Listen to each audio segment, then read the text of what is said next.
মৰমৰ বন্ধু বান্ধৱীসকল তোমালোক সকলোকে আমাৰ এই চেনেলটোলৈ পুনৰবাৰ স্বাগতম জনাইছোঁ। আজিৰ এই ভিডিঅ'টিত ADRE গ্ৰেড 3ৰ 2024 চনৰ যিখন কুৱেশ্যন পেপাৰ আছিলে পেপাৰ 3 সেট এৰ HSLC অৰ ইকুইভেলেণ্টৰ এই কুৱেশ্যন পেপাৰখনৰ আনসাৰখিনি তোমালোকক কৰি দিবলৈ চেষ্টা কৰিম।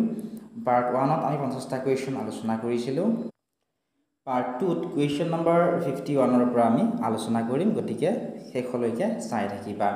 51 নম্বৰ কুৱেশ্যনটো আছিল which of the following is not a component of the Constitution of India? আৰু নিম্নলিখিত কোনটো ভাৰতৰ সংবিধানৰ উপাদান নহয়? অপশ্যন এ আছিল the directive principles of state policy, ৰাষ্ট্ৰ পৰিচালনাৰ নিৰ্দেশাত্মক নীতি। অপশ্যন বি আছিল the directive rights of the centre, কেন্দ্ৰৰ নিৰ্দেশনাত্মক অধিকাৰ। অপশ্যন চিত আছিলে দ্য ফাণ্ডামেণ্টেল ৰাইটছ, মৌলিক অধিকাৰ। অপশ্যন ডিত আছিলে দ্য ফাণ্ডামেণ্টেল ডিউটিছ অৰ্থাৎ মৌলিক কৰ্তব্য।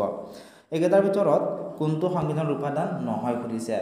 কুৱেশ্যন নম্বৰ 51ৰ কাৰেক্ট এনসাৰ হ'ব অপশ্যন নম্বৰ বিত থকাটো কেন্দ্ৰৰ নিৰ্দেশাত্মক অধিকাৰ, এইটো সংবিধানৰ উপাদান নহয়। অপশ্যন বি হ'ব কাৰেক্ট এনসাৰ। এতিয়া চাওঁ আহা আমি কুৱেশ্যন নম্বৰ 52। কুৱেশ্যনটি আছিল a continuous rise in the price level is called, মূল্যৰ স্তৰৰ ক্ৰমাগত বৃদ্ধিক কি বুলি কোৱা হয়? অপশ্যন এত আছিলে ষ্টেগফ্লেশ্যন অৰ্থাৎ স্থবিৰতা। অপশ্যন বিত আছিলে ডিফ্লেশ্যন অৰ্থাৎ অপস্ফীতি। অপশ্যন চিত আছিলে হাইপাৰ ইনফ্লেশ্যন অৰ্থাৎ অতি মুদ্ৰাস্ফীতি। অপশ্যন ডিত আছিলে ইনফ্লেশ্যন অৰ্থাৎ মুদ্ৰাস্ফীতি।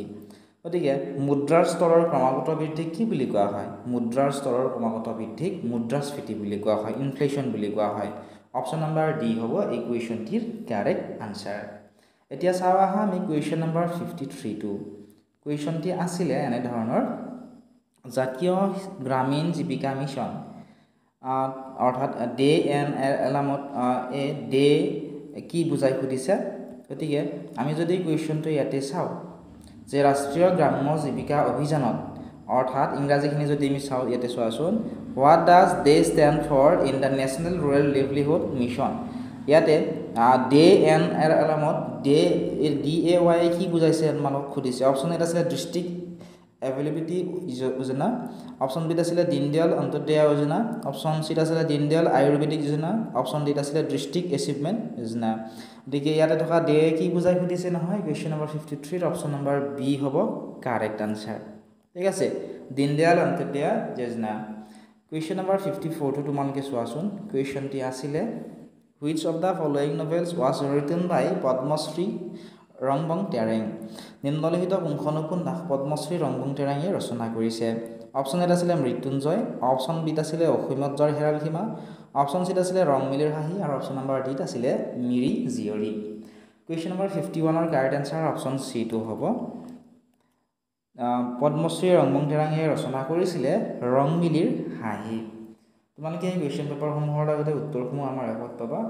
এপত তোমালোকে 17,000+ MCQs, 1,000+ PDF, ডেইলি নোটছ PDFবোৰ পাই থাকিবা। যদি ADRE 3.0 কাৰণে প্ৰিপাৰেশ্যন কৰি আছা আমাৰ অনলাইন ক্লাছত জইন কৰি ল'বলৈ নাপাহৰিবা। সকলোবোৰ লিংক তোমালোকে ডেছক্ৰিপশ্যনত পাই যাবা।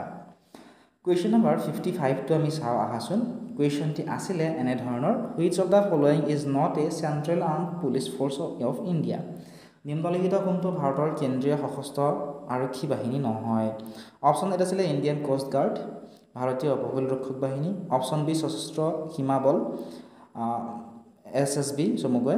অপশ্যন চিত আছিলে নেশ্যনেল ছিকিউৰিটি গাৰ্ড, ৰাষ্ট্ৰীয় সুৰক্ষা গাৰ্ড। অপশ্যন ডিত আছিলে চেণ্ট্ৰেল ইণ্ডাষ্ট্ৰিয়েল ছিকিউৰিটি ফ'ৰ্চ অৰ্থাৎ কেন্দ্ৰীয় ঔদ্যোগিক নিৰাপত্তা বাহিনী অৰ্থাৎ CISF।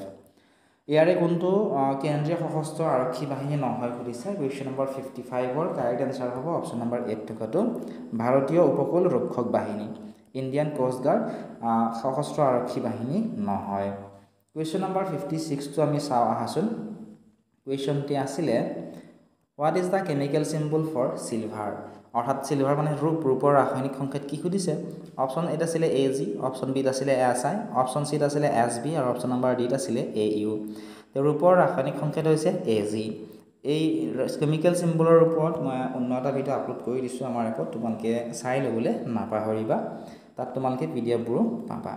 কুৱেশ্যন নম্বৰ 57টো আছিলে who is the president of the USA as on 1 January 2024 অৰ্থাৎ 1 জানুৱাৰী 2024 সাপেক্ষে আমেৰিকা যুক্তৰাষ্ট্ৰৰ ৰাষ্ট্ৰপতি কোন আছিলে? অপশ্যন এত আছিলে বৰাক ওবামা, অপশ্যন বিত আছিলে ডোনাল্ড ট্ৰাম্প, অপশ্যন চিত আছিলে জ' বাইডেন, অপশ্যন ডিত আছিলে ঋষি সুনাক। এই অপশ্যনবোৰৰ ভিতৰত কাৰেক্ট এনচাৰটি হৈছে অপশ্যন নম্বৰ চিত থকাটো জ' বাইডেন আছিলে। 1 জানুৱাৰী 2024 সাপেক্ষে আমেৰিকা যুক্তৰাষ্ট্ৰৰ ৰাষ্ট্ৰপতি আছিলে জ' বাইডেন। কিন্তু এতিয়া চেঞ্জ হৈছে। এতিয়া কোন তোমালোকে জনাবাচোন আমাক কমেণ্ট ছেকশ্যনত। নেক্সট কুৱেশ্যনটি আমি চাওঁ আহাচোন। কুৱেশ্যনটি আছিলে which of the following is considered as the power house of an animal cell. নিম্নলিখিত কোনটোক প্ৰাণীকোষৰ শক্তিৰ ভঁৰাল ৰূপে বিবেচনা কৰা হয়। অপশ্যন এত আছিলে নিউক্লিয়াছ অৰ্থাৎ কোষ কেন্দ্ৰ, অপশ্যন বিত আছিলে গলগি ট্ৰেছ অৰ্থাৎ গলগি সংঘ, অপশ্যন চিত আছিলে ৰাইবজম, অপশ্যন নম্বৰ ডিত আছিলে মাইট্ৰকণ্ড্ৰিয়া। এই অপশ্যনবোৰৰ ভিতৰত কাৰেক্ট যিটো অপশ্যন সেয়া হ'ব অপশ্যন নম্বৰ ডিত থকাটো মাইট্ৰকণ্ড্ৰিয়া। মাইট্ৰকণ্ড্ৰিয়াক কোষৰ শক্তিৰ ভঁৰাল ৰূপে বিবেচনা কৰা হয়। নেক্সট তোমালোকে চোৱাচোন কুৱেশ্যন নম্বৰ 59। কুৱেশ্যনটি আছিল which of the following countries does not have a অৰ্থাৎ নিম্নলিখিত কোনখন দেশত সাগৰীয় উপকূল নাই। অপশ্যন এত আছিলে চাইনা অৰ্থাৎ চীন, অপশ্যন বিত আছিলে আফগানিস্তান, অপশ্যন চিত আছিলে ম্যানমাৰ আৰু অপশ্যন নম্বৰ ডিত আছিলে ইৰাণ। কুৱেশ্যন নম্বৰ 59ৰ কাৰেক্ট এনচাৰ হ'ব অপশ্যন নম্বৰ বিত থকাটো আফগানিস্তান। আফগানিস্তানত কোনো ধৰণৰ সাগৰীয় উপকূল নাই, গতিকে অপশ্যন বি হ'ব এই কুৱেশ্যনটিৰ কাৰেক্ট আনচাৰ। কুৱেশ্যন নম্বৰ 62 যদি আমি চাওঁ, কুৱেশ্যনটি আছিল the world largest island Greenland is a part of which of the following countries. পৃথিৱীৰ বৃহত্তম দ্বীপ গ্ৰীণলেণ্ড কোন দেশৰ অংশ। অপশ্যন এত আছিলে ডেনমাৰ্ক, অপশ্যন বিত আছিলে ছুইডেন, অপশ্যন চিত আছিলে কানাডা এণ্ড অপশ্যন নম্বৰ ডিত আছিলে আইচলেণ্ড। কুৱেশ্যন নম্বৰ 60ৰ কাৰেক্ট যিটো আনচাৰ সেয়া হ'ব অপশ্যন নম্বৰ এত থকাটো পৃথিৱীৰ বৃহত্তম দ্বীপ গ্ৰীণলেণ্ড ডেনমাৰ্ক দেশৰ অংশ। কুৱেশ্যন নম্বৰ 61টো তোমালোকে চোৱাচোন। এইকেইটা কুৱেশ্যন তোমালোকে যদিহে চোৱা কুৱেশ্যন নম্বৰ 61ৰ পৰা এইকেইটা ৰিজনিং আৰু মেথছৰ কুৱেশ্যন আছিলে। গতিকে কুৱেশ্যন নম্বৰ 61ৰ পৰা এইখিনি আমাৰ এপত আপলোড কৰি দিম, তোমালোকে এপটো ডাউনলোড কৰি ল'বলৈ নাপাহৰিবা। তাত তোমালোকে ইয়াৰে উত্তৰখিনি পাই যাবা। ঠিক আছে।